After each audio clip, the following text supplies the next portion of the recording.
Mengutip apa yang Tim Keller bilang, aku di sini ada catatan idolatry is taking good things and making them ultimate things. Iya.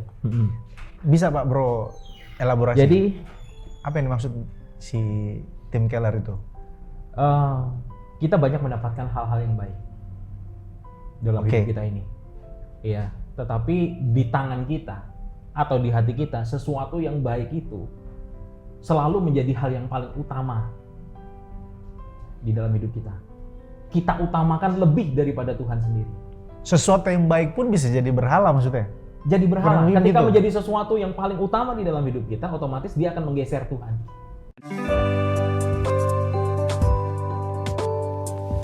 Tiga, dua, satu, ngobrolin pesona Injil yuk setiap hari. Oke Pak Bro. Jumpa lagi kita. Kita lagi di tempat yang beda nih hari ini. Iya. Kita di daerah Cideng di Cafe Oksigasi hari ini. Luar biasa ya. Ya, ada anak Tuhan yang fasilitasin kita, Yeremia. Jadi Bapak Ibu, jemaat Tuhan dan seluruh orang percaya bisa ya main-main pokoknya nih dari Jakpus ada kafe yang namanya Oksigasi. Hari ini kita ngobrol dari tempat ini Pak Bro. Iya. Ada satu film yang di Disney Plus ya. Menarik film itu. Aku pengen ngulik film ini sekaligus pengen tahu sudut pandang kita. Lebih tepatnya sudut pandang Pak Bro lah. Film itu Battle of Fates. Battle of Fates. Ya. Battle of Fates. Jadi itu film yang tidak mau kita spoiler di sini, tapi kurang lebih begini. Ada banyak orang punya persepsi tentang kehidupan itu, ini kayaknya sudah takdir. Aku jadi seperti ini sudah takdir, lalu ya mungkin sudah karmanya seperti ini, seperti sudah ditentukan gitu. Ada istilah kalau di dunia filsafat itu ada istilah deterministik, fatalistik Iya, gitu. deterministik. Nah film itu kurang lebih begitulah ininya, sinopsisnya lah. Nah cuman aku pengen tahu lebih dalam dari Pak Bro. Kayaknya Pak Bro udah nonton udah nonton film ini. Aku pengen tahu sebenarnya apa itu Battle of Fates itu. Bisa Pak Bro uraikan sedikit lah. Thank you, Mike. Ya, jadi sebetulnya ini bukan film, tapi ini adalah reality show. Oh, bukan film. Iya, jadi reality show ini jadi genre-nya itu bisa dibilang survival. Nah, menariknya dan hampir mirip kayak film Korea itu ya berarti ya? Jadi mirip seperti idol-idol yang di sinilah gitu, yang acara apa namanya? Ingat nggak waktu misalnya sulap itu yang dibikin reality show? Konsepnya seperti itu. Oke. Jadi ada 49 peramal nasib profesional. Jadi ada dukun, ada pembaca wajah, peramal, ahli tarot gitu. Yang mereka dipertandingkan siapa yang paling akurat untuk menebak sesuatu, menentukan hidup nih seseorang ceritanya bagaimana, bahkan akhir hidupnya bagaimana begitu. Jadi begitu konsepnya sebetulnya reality show ini. Dan ya untuk hal semacam ini menjadi satu trending. Ya karena memang menarik banyak pemirsa. Jadi di situ ada tokoh-tokohnya yang berusaha dengan kemampuan ramalannya itu ada yang pakai apa namanya biasanya itu yang alat yang bisa berbunyi itu alat musik, ada yang pakai bendera. 49 pelamar ya?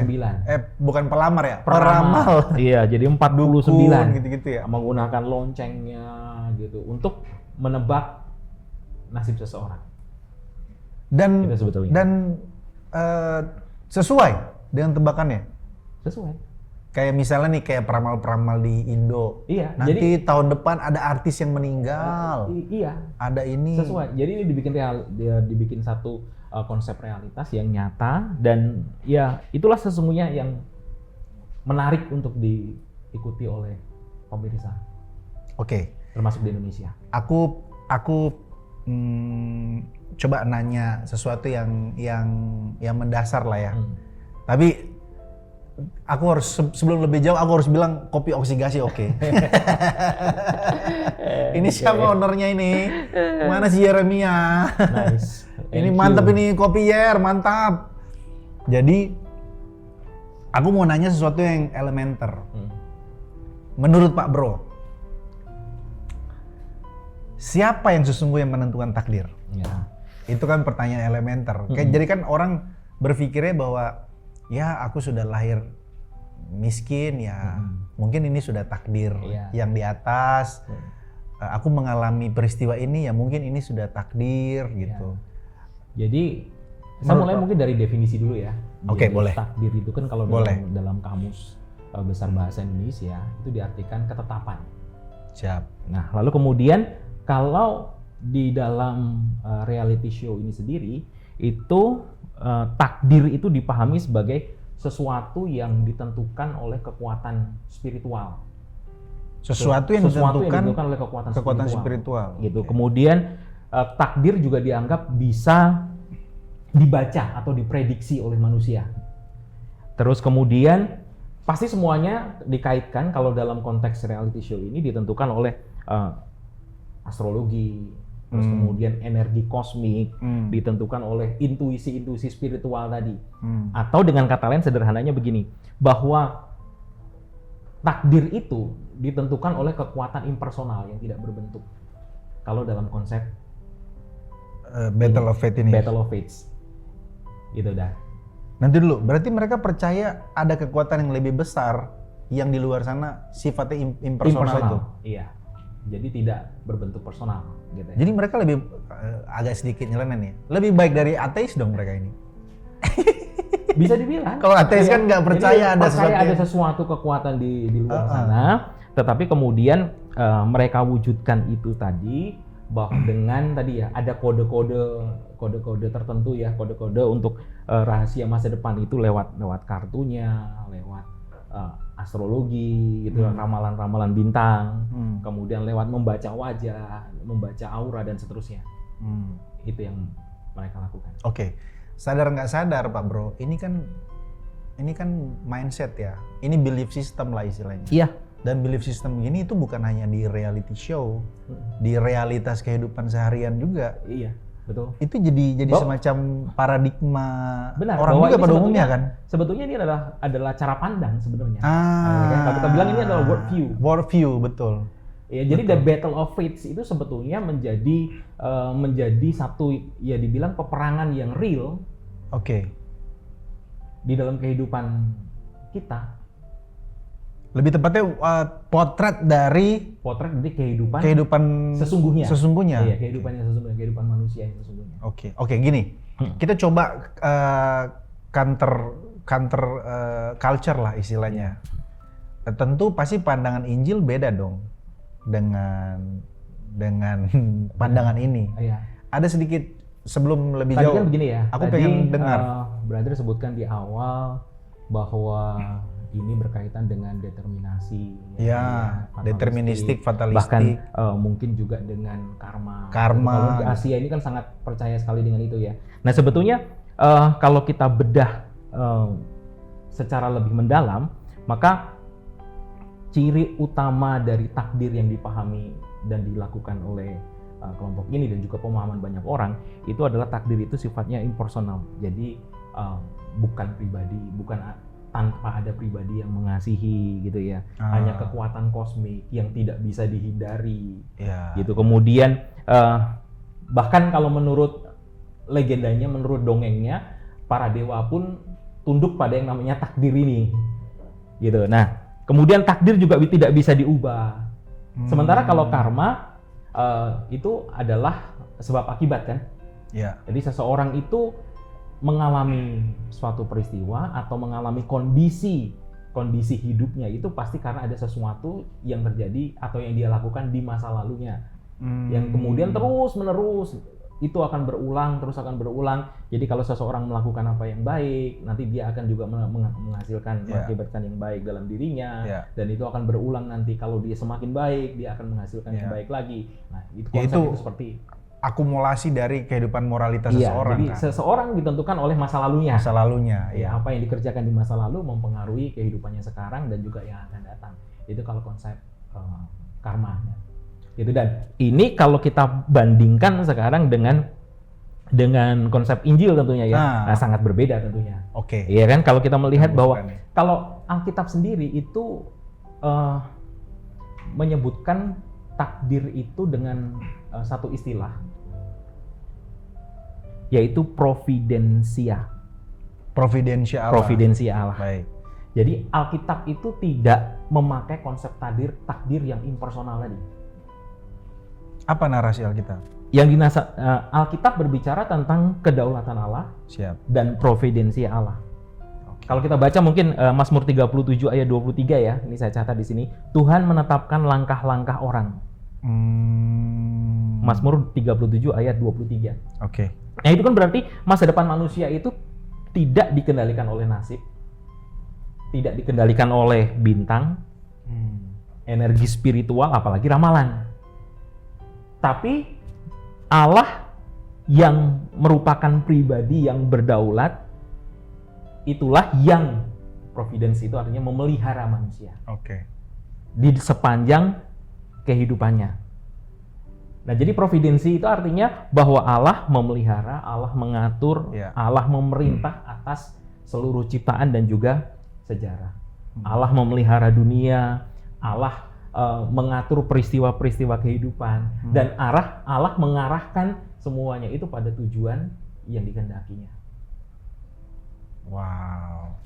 Oh, itulah perbedaan signifikan antara mindset atau perspektif, worldview tentang orang melihat kehidupan ini. Orang melihat kehidupan. Bahwa yang satu dilihat ditentukan oleh kekuatan impersonal.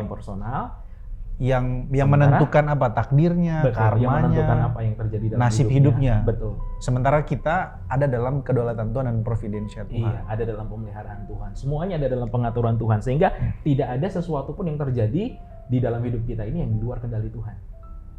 Sekecil apapun itu. Sekecil apapun itu. Siap. Oke, gini. Pertanyaanku supaya dapat why-nya nih. Kan orang sampai tiba kepada kesimpulan karma lah, takdir lah, deterministik lah, fatalisme lah, bahkan sampai dibuat film atau reality show Battle of Fates ini, kan kita mesti tahu why-nya. Maksudnya kenapa gitu. Mengapa sampai ada Battle of Fates? Atau begini, mengapa sampai ada sudut pandang atau perspektif worldview yang seperti itu? Ya. Sehingga kita juga bisa tahu how-nya atau solusinya apa nih yang kita tawarkan. Betul. Iya. Kasih Pak Bro. Jadi segala sesuatu itu pasti ada sebabnya. Ya. Termasuk juga pertarungan, kalau kita bilang pertarungan fates ini itu terjadi karena kejatuhan manusia dalam dosa. Jadi sejak manusia jatuh, hati manusia itu kan kehilangan kepercayaan sama Tuhan, sama Allah. Manusia menjadi tidak percaya kepada Allah. Disorder love. Betul, dan pada akhirnya kemudian manusia mencoba mengendalikan masa depannya sendiri. Inilah yang kemudian menghasilkan aku mau tahu masa depanku. Hasilnya adalah ramalan, manipulasi rohani tadi, mencari tanda-tanda tadi, termasuk ya udah fatalisme tadi pun. Itu terjadi karena sesuatu yang dicintai manusia, yang diinginkan manusia berhubungan dengan masa depannya. Jadi dengan kata lain manusia mengganti Allah yang berdaulat, yang mengatur segala sesuatu itu dengan sesuatu bisa dikatakan apa? Ilusi ya, ilusi kontrol atas hidup. Betul. Seolah-olah dia bisa tahu masa depannya, gitu ya, bisa mengendalikan masa hidupnya, bisa mengendalikan hidupnya. Padahal semuanya semu. Ada satu kalimat Pak Gem Budi dia bilang kasih karunia itu akan menertawakan kita kalau kita berpikir kita bisa ngontrol hidup ini. Iya. Benar sekali. Dan kalau kita mau lihat ini sumber paling akarnya lagi adalah kalau kita bilang eksistensialnya manusia, itu adalah ketakutan. Tunggu. Aku supaya dapat poinnya. Jadi gini, kenapa ketakutan, Pak? Jadi ketakutan. Jadi manusia itu takut begini. Manusia bertanya di dalam hatinya, apakah hidupku akan berhasil. Oh. Sama dirimu nih, Make akan sense. menikah, pikirnya kan? Ush, Pernikahanku jangan akan bilang berhasil, dong, Pak. nah, kan gitu kan? Bisa jadi begitu kan? Ya kan, Betul nggak? nanti Akankah? Apakah orang-orang apakah- jadi bisa tahu nih. Ya Apakah kan? aku akan selamat? Iya. Iya kan? Apakah aku akan bahagia? apakah ada budgetnya ya kan? Karena sekali lagi manusia itu takut akan masa depannya dan kemudian berusaha mengendalikan masa depan itu. Dan ini menjadi masalah eksistensial manusia.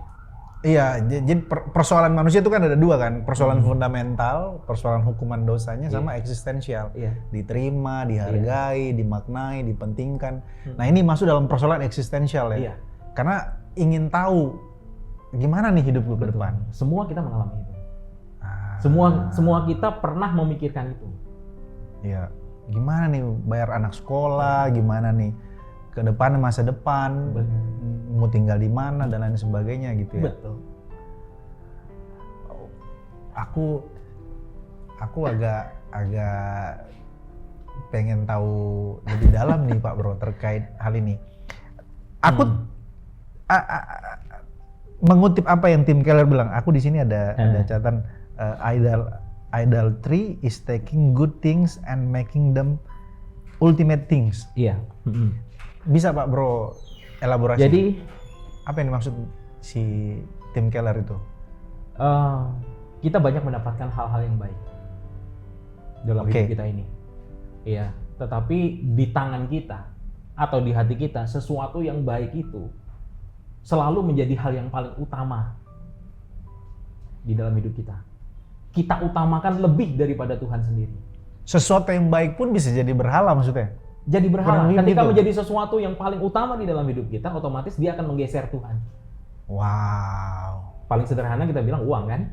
Contohnya uang. Iya. Jadi uang itu kan bukan hal yang buruk. Tetapi di tangan kita, di hati kita, uang bisa menjadi sesuatu yang menempati posisi paling tinggi, paling penting dalam hidup kita. Kita kejar terus-menerus, dan itu menggeser Tuhan. Dan betapa sering begitu kan? Iya. Ketika kita sudah mengejar uang, yang paling gampang dilupakan, Tuhan kan baik, gampang ditinggal, dilupakan sebentar. Toh nanti aku satu ketika aku akan kembali kepada Tuhan. Ya kan, mungkin nanti kalau udah tua gitu ya, udah nggak produktif lagi untuk mencari uang, nah barulah aku ingat Tuhan. Mungkin tadi kaitannya kalau soal uang itu bahwa mengingkari providensi atau kedaulatan Tuhan dengan ada uang. Benar. Ngapain kita cari Tuhan orang Benar. kita ada uang? Iya. Ketika aku punya uang cukup banyak, ya kan, aku bisa atur masa depanku lah, kira-kira begitu. Iya, kan? aku bisa ramal masa aku bisa depanku. menentukan, aku akan baik-baik saja, sehingga aku kumpulkan itu sebanyak-banyaknya. Aku nggak perlu takut kalau tadi. Aku nggak perlu takut, karena uangku banyak. Butuh apa? Ingin apa? Uangku ada. Apa yang ku takutkan? Kita pikir begitu. Sebagai disclaimer, kita bukannya benci uang ya. Kita, uang pada dasarnya baik. Iya, kita Tapi bukan. di tangan kita, di hati kita, ketika itu menjadi satu hal yang ultimat, tadi menjadi hal yang paling penting, itu menjadi sesuatu yang akan menghancurkan kita, merusak kita, bahkan bisa membinasakan kita.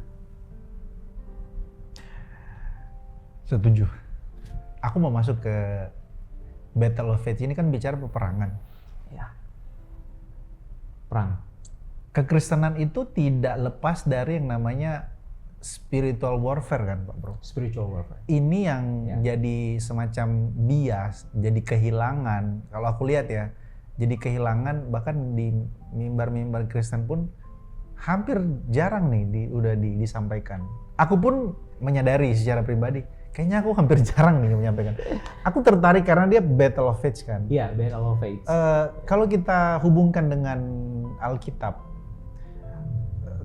apa pandangan Pak Bro terkait dengan atau apa yang menarik dari Battle of Faith ini kalau kita hubungkan dengan yang namanya peperangan rohani Pak Bro? Ya, jadi kan musuh kita itu kan dosa. Ya. Kuasa dosa itu berhubungan sama kita. Iya, betul. Dan ada yang dari luar. Betul, kalau kata Efesus itu kan Efesus pasal 6, pasal 2, musuh kita itu adalah pergumulan kita itu bukan melawan darah dan daging, tetapi melawan penguasa-penguasa di udara, kuasa-kuasa kegelapan. Oke. Nah, ini yang sering kali kita lupa bahwa wujud dari apa namanya kuasa-kuasa kegelapan itu tadi bukan selalu sesuatu yang menyeramkan, kan begitu, ya. Tetapi bisa tadi worldview dunia ini itu semua tentunya berasal dari jahat kan. Iya. Berasal dari si jahat. Ya. Kalau tadi di 49 tukang ramal itu kan itu sifatnya agak mistik kan. Betul. Ada ini ada. Iya kan? Ternyata okkultisme. Iya kan, ramalan, kepercayaan pada takdir tadi. Tapi kalau dalam kekristenan dia sifatnya peperangan itu bisa dari cara pandang, bisa dari value-value dunia. Bukan hanya sekedar yang sifatnya mistika begitu kan. Yang mistik saja itu orang sangat tertarik. Apalagi sekarang yang tidak kelihatan mistiknya, tetapi itu mempengaruhi cara pandang manusia. Jadi pada intinya bahwa manusia itu tidak percaya pada pemeliharaan Allah yang sempurna. Aku mau masuk ke pertanyaan yang aku pengen tahu dari Pak Bro terkait dengan tadi kan kita sudah bicara what-nya, kemudian why-nya. Aku mau tahu apa kata Alkitab terkait Battle of Faith ini. Tadi kan sudah ada nyinggung beberapa hal ya. Betul. Tadi kita sudah ada premis awal bahwa dalam sudut pandang Alkitab, dalam sudut pandang kekristenan, kehidupan kita ini ditopang oleh providensia Allah dan kedaulatan Allah. Oke. Aku mau korelasikan apa kata Alkitab terkait Battle of Faith? Atau apa kata Alkitab atau gimana Alkitab menggambarkan atau merefleksikan bahwa kehidupan seseorang itu sudah ada dalam providensia dan dalam kedaulatan Allah? Ya. Pak Bro nangkap kan maksud aku kan? Nangkap. Jadi yang pertama kalau kita lihat dari Alkitab, dari kacamata Injil tentunya kita melihat bahwa salib itu telah mengalahkan kuasa takdir. Takdir kita harusnya apa? Nah, itu dia. Jadi Kristus itu sudah mengalahkan takdir. Melalui apa? Melalui salib. Saya baca misalnya Kolose pasal 2, 14-15 ya. 14-15. Ringkasnya begini. Ia telah menghapuskan surat hutang yang mendakwa kita. Itulah takdir kita harusnya. Itulah. Berhutang kepada Allah. Hutangnya maut lagi. Hutangnya maut. Dan dikatakan Kristus telah menghapuskan, dan Kristus telah melucuti pemerintah-pemerintah dan penguasa-penguasa. Dengan kata lain apa? Berarti salib itu bukan hanya pengampunan dosa kan, menghapuskan utang tadi. Iya. Tapi salib juga adalah kemenangan. Kalau tadi kita bicara kuasa kosmik tadi, salib adalah kemenangan atas kuasa-kuasa tadi, pemerintah-pemerintah dan penguasa-penguasa dunia ini. Salib adalah kemenangan kosmik atas seluruh dunia ini. Kalau saya kutip tulisan John Piper di sini, dia menulis begini, the death of Christ is the death of death. Kematian Kristus itu adalah kematiannya dari maut, kematiannya dari kematian. Ini agak matinya kematian. Ini agak filosofis. Nanti tolong Om Ivan, tolong bikin quote ini Om Ivan di bawah layar sini. Is the death of death. Supaya rekan-rekan kita bisa. Jadi artinya apa? Semua kuasa yang mengendalikan manusia telah dikalahkan. Oke. Tadi termasuk takdir, karma, ya bahkan maut. Bahkan maut sekalipun. Iya kan? Jadi kalau seandainya misalnya tadi dalam takdir tadi ada kematian, maut sudah dikalahkan. Masalah terbesar tadi kan dosa, kuasa dosa yang mengakibatkan maut. Iya. Sudah dikalahkan. Jadi sebenarnya kita, sorry Pak Bro, aku mau menekankan ke Igrianer semua sekaligus orang percaya di seluruh dunia maupun yang belum percaya Yesus, bahwa Alkitab atau kekristenan menawarkan solusi yang lebih baik, bahkan solusi terbaik, bahwa kemudian Yesus Kristus Tuhan kita tidak hanya sekedar bukan sekedar mengalahkan maut, bahkan mengalahkan maut, kebangkitannya mengubah takdir manusia. Justru kebangkitan itu mengubah takdir. Ngapain saudara minta orang ramal masa depan, naruh kepercayaan saudara kepada uang, naruh kepada jabatan, profesi dan lain sebagainya. Benar. Jadi jika salib itu mengalahkan dosa, maka kebangkitan Kristus mengubah masa depanmu dan masa depanku. Kalau kita balik ke diksi eksistensial tadi, bahwa kebangkitan Kristus kemudian mengubah eksistensi kita. 1 Petrus pasal 1 ayat 3 kalau saya baca kalau itu ya. Ya, siap. Eksistensi kita jelas di sini dikatakan. Ia telah melahirkan kita kembali kepada suatu hidup yang penuh pengharapan. Amin. Melalui apa? Kebangkitan Yesus Kristus. Jadi masa depan kita orang percaya ini tidak ditentukan oleh karma, tidak ditentukan bahkan oleh kesalahan kita di masa lalu, tidak ditentukan oleh garis nasib. Ya. Melainkan ditentukan oleh apa? Kebangkitan Kristus. Kristuslah yang menulis ulang jalan hidup kita, jalan hidup manusia. Wow. Aku mau lebih yang praksis, Pak Bro. Ya. Ini kan sifatnya doktrinal ya, yang tadi Pak Bro sampaikan itu. Dan itu juga akhirnya bisa mengubah. Mudah-mudahan bisa bergeser pesona dunia ini dalam tanda kutip worldview-nya kepada worldview Kristen, kepada worldview Injil. Aku mau nanya yang lebih praksis. Praksisnya gini, Pak Bro. Battle of Faith ini kan kita mencoba untuk mengontrol segala sesuatu kan. Kita kalau istilah kita berhala kontrol. Nah, tentu saat ini kita masih dalam tubuh daging. Kalau bahasa Pagem itu manusia lama kita masih ada, terjadi ketegangan dengan manusia baru kita yang dalam perjalanan iman ini kita masih terus berjuang karena ada providensi Allah, ada kasih karunia Allah di sana. Di menit-menit terakhir inilah Pak Bro, aku pengen tahu dari sisi Pak Bro, battle of faith dalam hati kita. Kita kan berperang terus nih setiap hari, mengambil keputusan. Ada suara-suara dunia. Dunia yang berkata, yuk kendalikan hidupmu. Yuk, apa yang kau lakukan sekarang self-esteem, ini. Akan menentukan nanti masa depanmu. Nanti. Jadi sekarang harus jaga baik-baik ya, supaya masa depanmu nggak rusak. Kalau kamu mau bahagia, jaga hatimu, gitu. Konsumsi yang positif-positif. Bahkan kalau stoicism itu kan ada istilah dikotomi kendali kan. Jadi dia buat dua bulatan besar. Benar. Jadi bulatan di luar itu adalah apa yang menentukan apa yang di luar kendalimu. Abaikan. Gak usah dipikir omongan orang. Ini diserap loh sama masyarakat Indonesia sekarang menyerap itu. Apa kata orang, apa pikiran orang tentangmu, cuaca yang terjadi. Semua hal-hal yang dari luar itu nggak usah pikirin. Tapi kamu bisa ngontrol yang ada di dalam hatimu, pikiranmu, cara ngomongmu, keputusan-keputusanmu. Ini kan peperangan. Ini kan sudut pandang atau worldview yang bukan Injil lah kita katakan. Apa tawaran Injil terkait battle of faith di dalam hati ini, Pak Bro? Iya, jadi kalau Injil tentu berbicara jangan mempercayai ramalan, pastinya begitu kan ya. Siap. Gitu. Jadi bahkan jangan percaya hatimu jangan, kan. Jangan mempercayai hatimu apa yang dikatakan hatimu, karena hatimu bisa menyesatkan. Iya. Pabriknya dosa kan, John Calvin. Tapi karena itulah makanya kita perlu bertobat kan dari situ. Bertobat dari berhala hati, bertobat dari keinginan hati untuk mengontrol. Gitu ya. Untuk mengontrol, karena masalahnya adalah bukan percaya ramalan, tapi karena kita ingin mengontrol segala sesuatu. Karena itu kita perlu belajar untuk bertobat dari berhala ini dan percaya bahwa Tuhan memegang masa depan kita.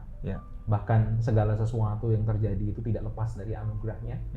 Kita tidak akan pernah lepas dari anugerah itu. Anugerah akan selalu menyertai kita. Lalu yang kedua tentunya kita perlu percaya kepada Kristus. Percaya kepada kedaulatan Allah. Kenapa? Kan kepadaku telah diberikan segala kuasa di surga dan di bumi. Maka tidak ada kuasa lain. Itu Matius pasal 28 ayat 18. Jika Kristus memegang segala kuasa, maka tentunya masa depan kita aman di tangan Dia. Masa depan sungguh ada, seperti tema masa depan kita sungguh ada. 2025. Itulah pengharapan kita, ya kan? Di dalam Kristus. Yang berikutnya adalah kalau kita sudah bertobat, percaya, ya sekarang hidup dalam pengharapan yang baru. Hidup dalam pengharapan Injil. Kita tidak lagi takut akan masa depan kita. Karena apa? Karena Kristus adalah pengharapan kita. Kalau kata John Calvin gitu, our life is in God's hand, not in the stars. Ini harus kita harus tulis di bawah nih quote ini. Hidup kita ada di tangan Tuhan, bukan di tangan bintang-bintang. Bukan di ramalan-ramalan, bukan di apalagi di tangan CEO, manusia. di tangan manusia, apalagi di tangan dukun, di tangan apalagi dukun, di tangan peramal-peramal. Peramal. Hidup kita ada di tangan Tuhan. Jika Allah di pihak kita, siapa yang lawan kita? Siapa lawan kita? Tidak ada yang menguasai kita. Kristuslah yang memegang masa depan kita. Nice. Thank you Pak Bro. Next time kita jumpa lagi. Oke. Thank you Igranus. God bless you. Sampai jumpa di ngopi selanjutnya ngobrolin pesona Injil. Mantap.